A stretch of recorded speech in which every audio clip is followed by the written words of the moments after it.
నమస్తే, welcome to our channel. నేను మీ ప్రియాంకారావు.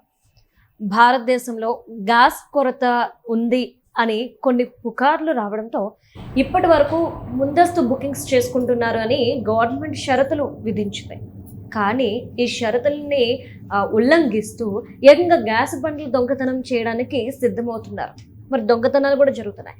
ఇలాంటి నేపథ్యంలో ఇక్కడ గ్యాస్ కొరత, అలానే క్రూడ్ ఆయిల్ కొరత ఏర్పడుతుందనే అనుమానాలు వ్యక్తమైన టైంలో, ప్రజలు ఇబ్బందులు పడుతున్న టైంలో ఇరాన్ చెప్పిన వార్త ఈరోజు సంతోషకరంగా ఉంది. మరి ఇరాన్ ఏం చెప్తుంది? మరి ఇరాన్ తీసుకున్న డెసిషన్ వల్ల మన దగ్గర ఉన్న ఈ క్రూడ్ ఆయిల్ అలానే ఎల్పిజి గ్యాస్కి సంబంధించిన కొరత ఎలా తీరబోతుంది? ఈ వీడియోలో క్లియర్గా తెలుసుకుందాం. మనతో మాట్లాడడానికి senior journalist doctor Durga Vadlamani గారు ఉన్నారు. ఆవిడని అడుగుదాం.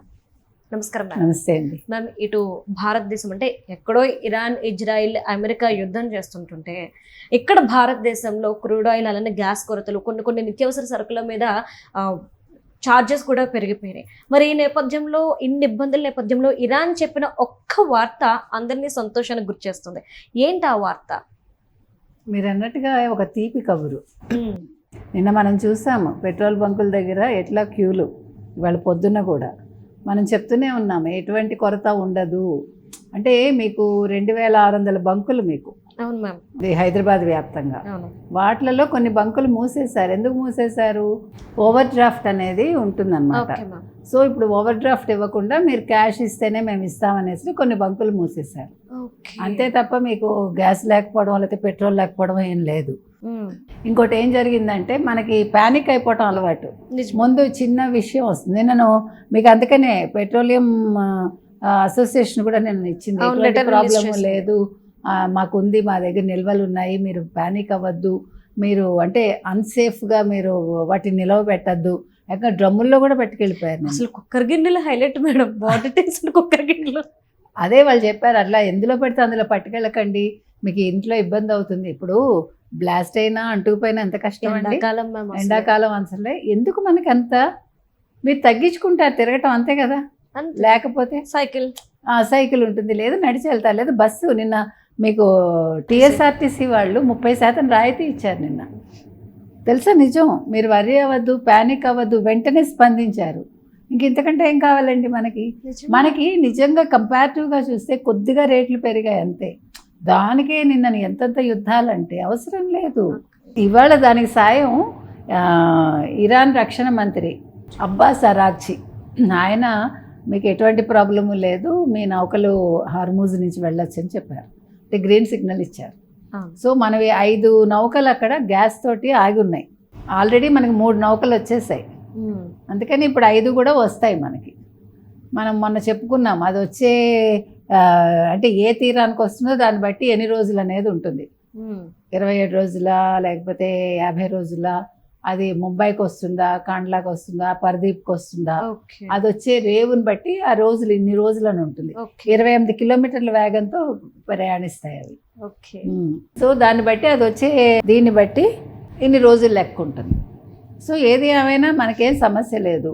సో ఇంకొక ఇరాన్ ఎవరెవరికి అనుమతి ఇచ్చిందంటే చైనాకి ఇచ్చింది, రష్యాకి ఇచ్చింది, భారతదేశానికి ఇచ్చింది, ఇరాక్కి ఇచ్చింది, పాకిస్తాన్కి ఇచ్చింది. అవును.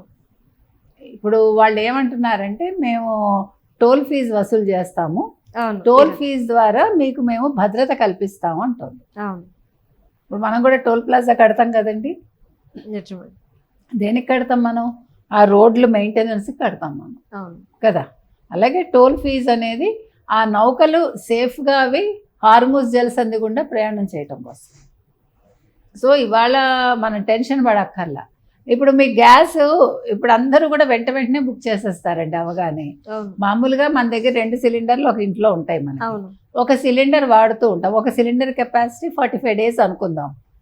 మనం 30 days నుంచే బుక్ చేసేస్తే మనకి ఎలా వస్తుంది? అది మనం రేపు అవుతుంది అనగా మనకు ఒక లెక్క ఉంటుందిగా. ఇప్పుడు మీకు గ్యాస్ ఇచ్చేది అదే లెక్కలో ఇస్తారు వాళ్ళు. కాబట్టి మనం ప్రతిదీ మన దగ్గర ఎక్కువ పెట్టేసుకోవాలనే ఆత్రం ఉండకూడదు. మనతో పాటు పక్కవాడు కూడా బతకాలనే ఒక ఆలోచన మనకు ఉండాలి. అసలు నిన్న హైదరాబాద్ లో చూస్తే 2 kilometers మీద ఎక్కడ బంకులు చూసినా ఉన్నాయి. నాతో దెబ్బలాట ఆటో వాళ్ళు, మేడం మీకు నిన్న లేదండి టెన్షన్, మీకేం తెలుసు మేడం, మీరు ఎలా చెప్తారు అలాగా? ఓ నా మీద ఒకడైతే అరిచాడు, నేనేం మాట్లాడలేదు, నవ్వేసి ఊరుకున్నాను, ఎందుకంటే వాళ్ళకి అర్థం కాదు కదా. అంతే. మీకు తెలుసా ఎంత పెరిగిపోయిందో రేటు అంటాడు. పవర్ పెట్రోల్ మీద 2 రూపాయలు 2.5 రూపాయలు ఏమండి పెంచారు. అక్కడ యుద్ధం జరుగుతుంటే మనం హ్యాపీగా ఉన్నాము, తింటున్నాము, మన పనులు మనం చేసుకుంటున్నాము, మనకి మంచినీళ్ళు ఉన్నాయి, తాగటానికి తినటానికి తిండి దొరుకుతోంది. సరే ఒక 10 రూపాయలు పెరుగుతుంది, తప్పదు, పరిస్థితి అలాంటిది. రెవెన్యూ జనరేట్ అవ్వాలి మనకి.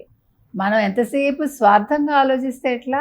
అదే మ్యామ్, కొద్దిగా మనకి నిస్వార్థంగా ఉండాలి కదా మనం.